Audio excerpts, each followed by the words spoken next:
pejim-baovao politika kosa no idirantsika manomboka eto. Manoloana ny raharaham-pirenena amin'izao fotoana izao dia manay ny isian'ny fipoahana ara-tsosialy ary krizy vaovao ny vondry ny mpikambana CST sy sénateur teo aloha na ny ACS izany. Vahaolana naroso ny ACS isorohana izany indrindra dia isian'ny fifanarahana politika eo amin'ny samy malagasy toy ny natao ny 30 Oktobra 1990.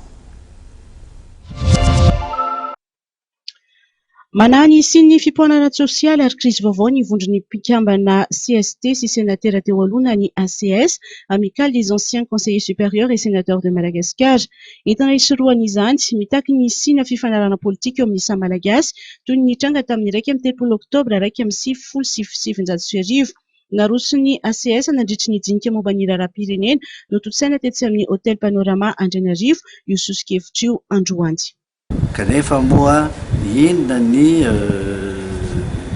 kely indrindra ny risika amin'le zavatra mety hitranga.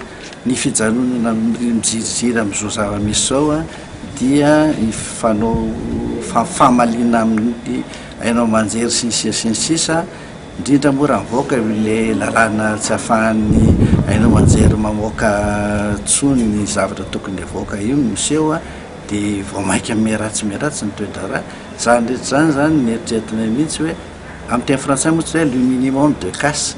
Inona ny tokony misy an'izay le fizirizirina amin'ny zava-misy amin'izao fotoana izao na ny andaniny any ankilany sa ny fitadiavana an'izay vahaolana izay. Aleo tsika samy malagasy nitady an'izay vahaolana izay. Za moa tiako foana miteny tamin'ny 30 Oktobra satria malagasy samy malagasy iny vita tao anatin'ny adiny 5 angamba na adiny 4 ilay izy dia lamina.